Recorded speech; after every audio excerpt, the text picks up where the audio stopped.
السلام عليكم، إن شاء الله يا ربي تكونوا بخير وبصحة وعافية.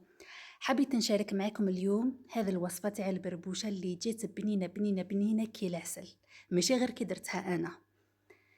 هنايا هزيت اللحم تاعي،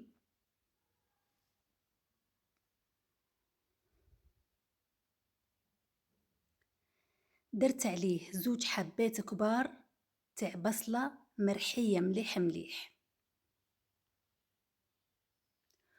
و2 حبات كبار تاع طماطم مرحية ثاني مليح مليح، وربع سنات ثوم.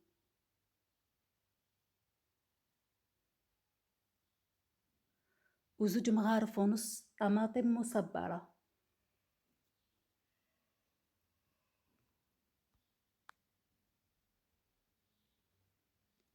ومغرفة كبيرة تاع الزيت، مغرفة واحدة لخاطر اللحم فيه الشحمة.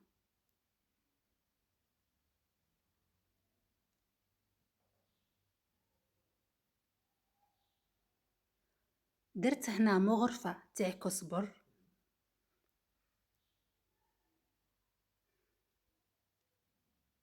ودرت شوية فلفل أحمر حار،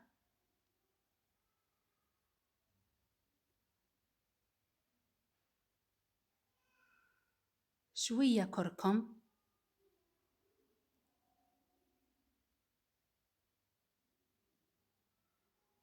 والملح،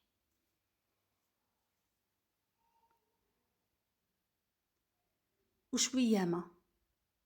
الماء شوية برك ماشي بزاف.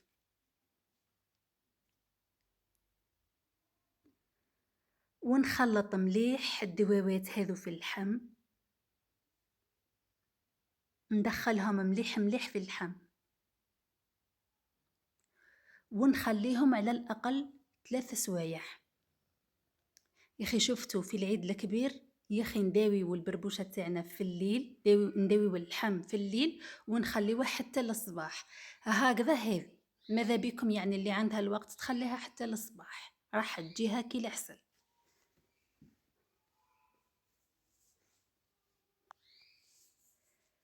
وانا من هذو التوابل يعني ما زدتش من بعد، هذو هما اللي طيبت بهم وما زدت حتى حاجة، ما زدت لا كزبر لا طماطم لا حتى حاجة، والله غير جات بنينة تهبل.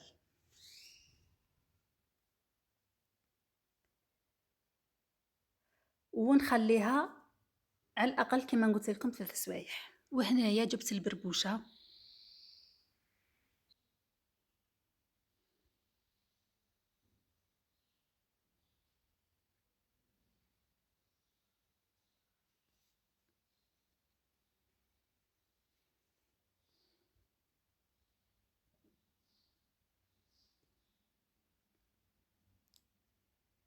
ندير عليها كمية مليحة من الماء.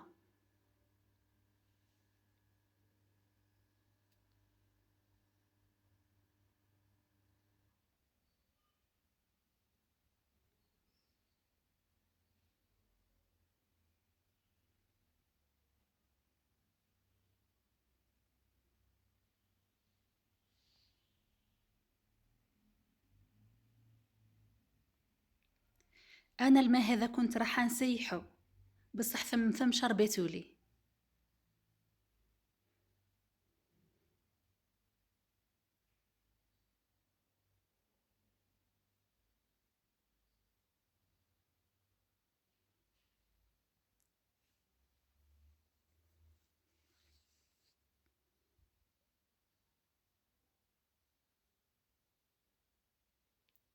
ندير عليها هنا 3 مغارف كبار تاع الزيت، ونخلط مليح الزيت.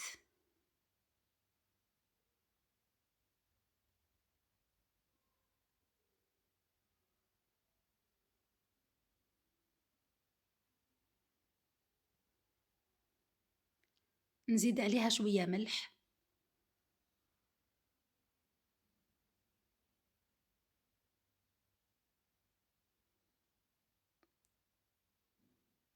ونخلط مليح.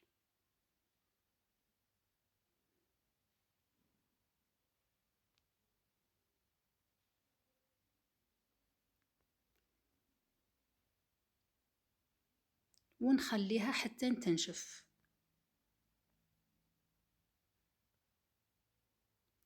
وهنا بعد ما نشفت جيت راح نحطها تفور، بصح لقيتها دارت شويه تاع كرابع مش بزاف.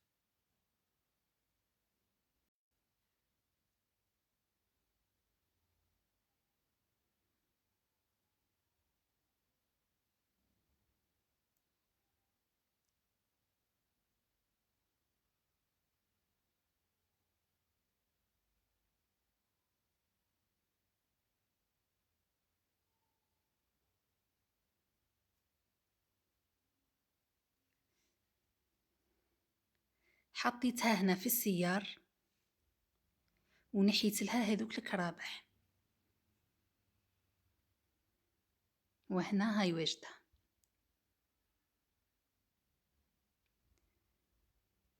وهنا حطيتها تفور.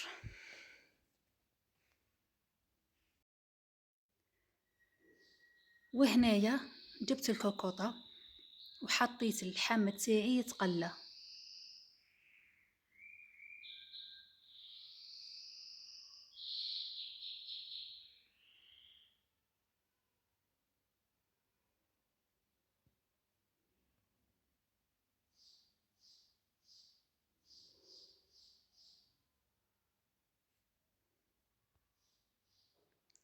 خليته حوالي نصف ساعة وهو يتقلى، قد ما يتقلى يجي بنين.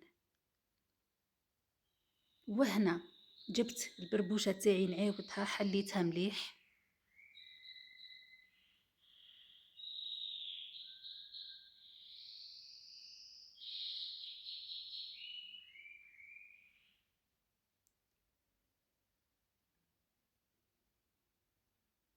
وهنا زدت لها الماء على حساب الماء، على حساب كمية البربوشة، وعلى حساب البربوشة لا تشرب ولا ما تشربش. زدت لها الماء وحركتها مليح وخليتها تنشف.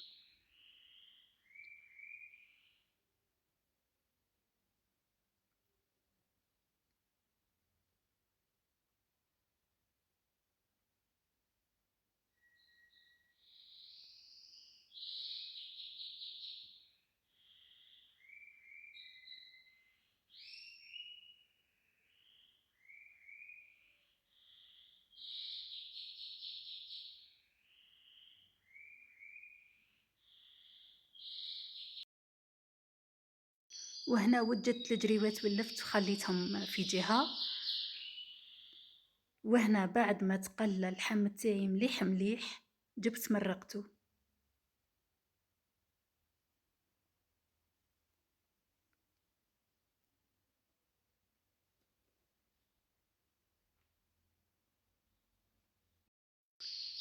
بعد ما غليت لي المرقة مليح حطيت الجريوات واللفت والفلفل.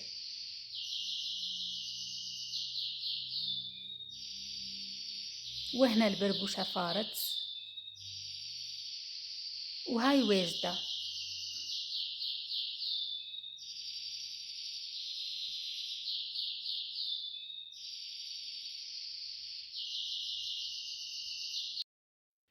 وهنا الحمص تاعي واجد وطايب من قبل، حطيت عليه شوية صوص وخليته يتقلى، ما حطيتوش يطيب في المرقة لخاطر انا المرقة نصفيها.